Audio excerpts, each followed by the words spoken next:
Welcome back to Hannity and Combs. I'm Alan Combs. We continue the conversation. We're joined by retired Army Colonel David Hackworth, Shirley Cloyes, Balkan Affairs Advisor for the Albanian American Civic League, and Frank Gaffney, Director of the Center for Security Policy. Good to have you all with us once again on Hannity and Combs. Colonel Hackworth, what should we be doing right now? How should we be getting the message across that any harm done to these 3 American soldiers would be met with very severe repercussions? Well, we should state very clearly that they should be treated under the Convention of the Geneva Convention, and that's it. Well, what is that? So they may put them on trial tomorrow, which would contravene the Geneva Convention. Well, so what do we do then?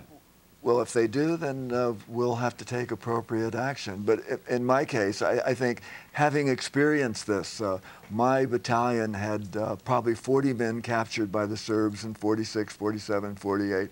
And always, by some clever means, as they've applied apparently in this case, and invariably they released them. So we'll see. I think they're going to make a public trial, get as much propaganda about from this. And this is what this whole trip right now is about. As the bombs fall, but using that for propaganda is also against the Geneva Convention. That also goes against the Geneva. Well, that's right. But they're going to try to milk as much propaganda as they can, as they did with the good senator when he was in Hanoi. Frank Gaffney, what should we be doing right now?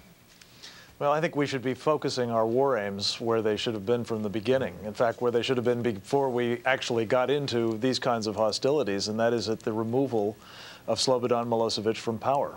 It's inconceivable to me that we would be going through all of this exercise and still be talking about bringing him back to the negotiating table. The trial, which presumably will begin tomorrow, the propaganda, the possible punishment of these soldiers, oughtn't detract for a moment our attention from the very serious threat that this individual and the clique around him represent, not only to his own people, including, of course, the Kosovo Albanians, but his people of Serbian ethnic origin as well, but also to the region beyond and to our interests there. Shirley Cloyes, you want to comment on this? Yes, I absolutely agree with Frank Gaffney. I mean, why do we continue to speculate about Slobodan Milosevic? His patterns and practices are absolutely well established. So a trial will happen tomorrow, not surprising at all. We must pursue a policy that will finally bring this to an end. In my opinion, that means arming the KLA immediately and deploying the NATO ground troops. And how many ground troops are you willing to send over there, Shirley? Exactly the number that NATO said they would send, which is 28,000. No, they said they would send 28,000 ground troops if necessary. There are 40,000 Serbian troops already dug in. We know that. What is 28,000? And now let's look back at why that's the case. Why is that the case? From Rambouillet to Paris, we sat there, right? Supposedly in peace negotiations, we watched the buildup of Slobodan Milosevic bringing 40,000 troops to the Kosova border. Not for a tea party, obviously. Bringing tanks, M84s there. And now we're paying the price of that. People are being exterminated. Now, are we going to look at the fact that Albanians are being exterminated and massively expelled? And that goes back to Frank's point, that we have to finally deal with what we've ignored all along. Colonel, let me bring you back in here. 28,000 troops, 40,000 are already dug in. They do have the military equipment to blow these guys out of the sky. You want to make a prediction? How many dead soldiers are going to come back? And Frank hit it right on the head. Is a little thing in the military called prior planning prevents poor performance. Right. And Clinton should have thought out. He said the other day, I'm amazed with these refugees. Doesn't he realize that since the beginning of war, since Sherman marched through Georgia and burned Atlanta, your old home base, that refugees are a part of war, and he should have had his forces employed, not 30,000, probably 100,000. I agree with you. Many all more. Around, and that would, and not said to Milosevic, let me tell you that once we hit you with air, we're not going to use the next blow. I mean, in every case, we've telegraphed everything. We're going to do. That's my point. And we continue you know what's scary? And we continue to. But you know what? So here we're all agreeing this was ill-conceived. They're not prepared for this. He's made one bad move after another bad move, and then starting with Senator John McCain and others, now people want to take this deeper. Why empower this man to put other soldiers' lives in jeopardy when he has not made one single solitary move up till this point? Am I wrong, Colonel? That's been right. Why are we ever going to empower? How can we possibly talk about empowering this person? I mean, how can we say that bombing this person will empower him. We're the major military superpower in the world. All right, but we're working with 70 other members of NATO. Frank Gaffney, if I can, but even, look, it's not only Colonel Hackworth, but Colin Powell and others. They all recognize you're not going to win this thing with a war campaign, and you're going to need a lot more than 28,000 troops. How are we going to win then? I don't think. May I get a word in edgewise?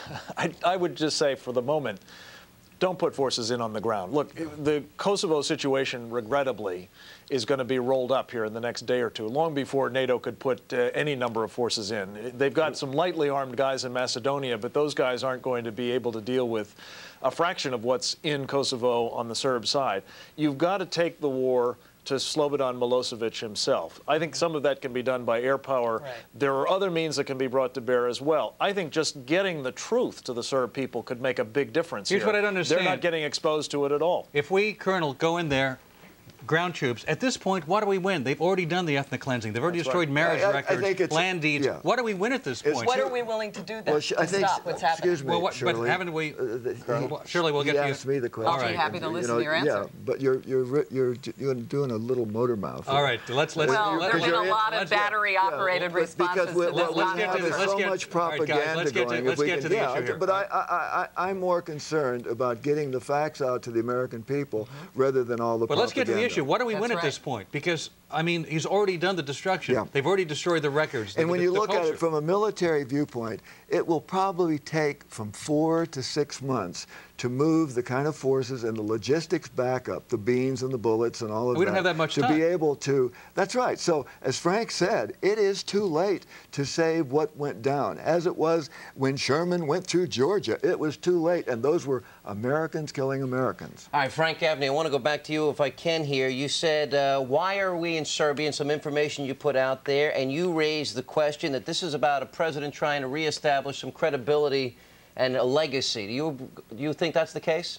Well, no, what I'm talking about here is really apropos what we've just been discussing. You've got a lot of questions now being asked, perfectly legitimate questions about how could so little forethought have been given to this plan? How could so little preparation be undertaken to prevent what was predictable in terms of this genocide? Do you believe it's a president that consciously... I believe this president and the team around him panicked and decided that they would use the wag the dog scenario one more time to divert attention from the hemorrhage that was taking place in this country over his scandalous misconduct vis-a-vis communist China. We've got to take a break right there. Coming up the next half hour, we have the transcript of the last communication. The Pentagon has released it from these soldiers before they were captured. We'll have that for you in the next half hour. We'll continue with the latest on the war in Kosovo. We'll also take your calls when we come back.